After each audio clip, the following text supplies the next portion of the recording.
Are you being serious, bro? Yes, 100%. Oh my God.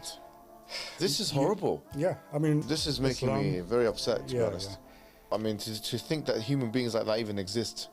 This is a serious matter, bro. How comes we don't know about this?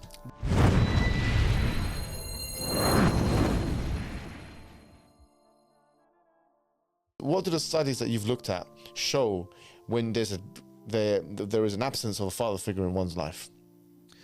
Absence of father figure in one's life causes all kinds of problems, even according to secularism. Yeah. Like even if we put the Islamic dimension of it to the side, increase in promiscuity is a big one. Yeah. You know, daughters that do not have a father presence in their life are more likely to engage in promiscuity, more likely to engage in zina, more likely to engage in immodest behavior.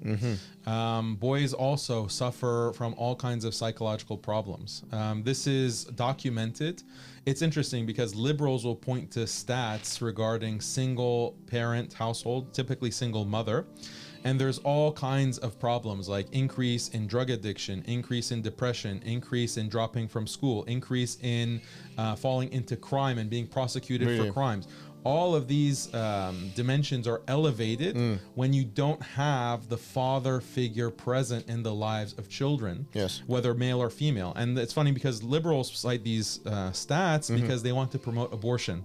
They say, hey, if we don't allow abortion and give the mother the right to, you know, terminate the pregnancy, these children are going to be born out of wedlock to a single mother, and the society will suffer because of an increase in crime rate, dropout rate, drug use, etc.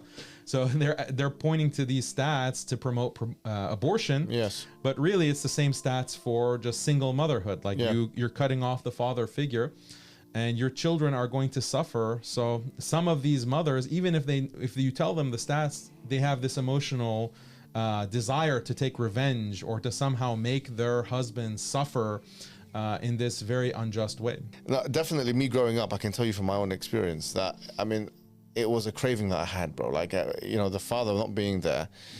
This was, I would never put this down to my mum. It wasn't her, you know, decision at all. But just the pain, really, of not having a father there. The craving for a father figure, the wanting to see a role model. It's a treasure, or it's a gift that if you remove from a young man, I think it can cause all kinds of problems. For me, it did cause these problems. And it really does kind of like diminish and deprecate one's childhood. So this is a huge societal problem. And unfortunately, now we're seeing more Muslims fall into this because of the court system that empowers women. Muslim fathers are at a disadvantage here because you're going to the family court to a non-Muslim judge. They don't understand our religion. They don't understand you know, cultural practices, religious practices, yet they are making decisions that affect our lives. Like one specific thing I think that the Muslim women do is that they will, this is the sad thing, they'll appeal to Islam and they'll say that Islam has made my husband more of a misogynist because of teachings in Islam. And my husband, you know, recited these verses from Surah An-Nisa, Al-Rijalu Qawamun ala Nisa. They have a patriarchy in Islam. They do that. Yeah, they'll cite things like, oh, he's in favor of the concept of jihad. You know, he's mentioned jihad at the dinner table. He's potentially a jihadi. He's potentially a terrorist. So I think this is treachery. I think this is like nifaq. No doubt, no doubt. It reaches the level of nifaq and kufr. They'll cite hadith. They'll say, oh, he doesn't really, you know, he believes in minor marriage. This is a danger to my children. And it's the solicitor or the lawyer honestly, that's a woman coaching like that, honestly, it's just horrible. I mean, to think that human beings like that even exist. This is what we see. This is what we see every day in the family court. You see this every day? Every single day we see Muslim sisters coming and making these exact allegations. Are you being serious, bro? Yes, 100%. Oh my God. This is horrible. Yeah, I mean, they'll pick and choose aspects of This is making me very upset, to be honest. This is a serious matter, bro. How comes we don't know about this? This is it. This is why we exist. This is why we're trying to raise awareness. when it comes to Muslim women, they have been fed this victim narrative. Yes. That they are oppressed by Muslim men. Muslim men are more tough. And the judges in the cases take that into account. Like, oh, he's a Muslim man. He's going to be in favor of wife beating. He's going to be in favor of this and that. So they really milk it even more. The Muslim women, because of this victim narrative and how Islam is patriarchal. Coercive controlling behavior.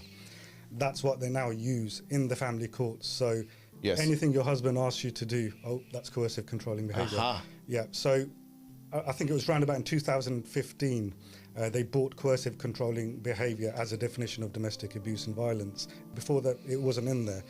The reason why they did that, because there was a push from the feminist movement, because the statistics showed that fathers were getting access to their children. You know, court cases were becoming successful for fathers, they were gaining access. So all of a sudden, there has to be something there now to stop the fathers getting access. So what happened then was they brought in the Domestic Abuse Act, coercive controlling behavior. Now, literally, it's such a vague and grey thing. Anything can be coercive controlling behavior. So like, you know, some of the examples you mentioned, working, you know, I've had women in family courts that have chosen not to work. They've chosen to be housewives, but in the family court, they're saying he prevented me from working. Yeah. Oh. Sisters who were full on niqabis before marriage. Yeah.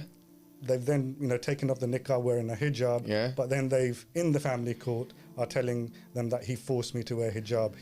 Or like traveling without a mahram, or I don't want you to go out at night after a certain time. Okay, so let's be frank about this. Okay, because I think what we've done here is, I mean, if I continue hearing this, I'm going to get very upset. Because this kind of thing is just like, I consider it to be treachery to the Muslim community, to Islam, to Allah, His Messenger, to the man, to their own children.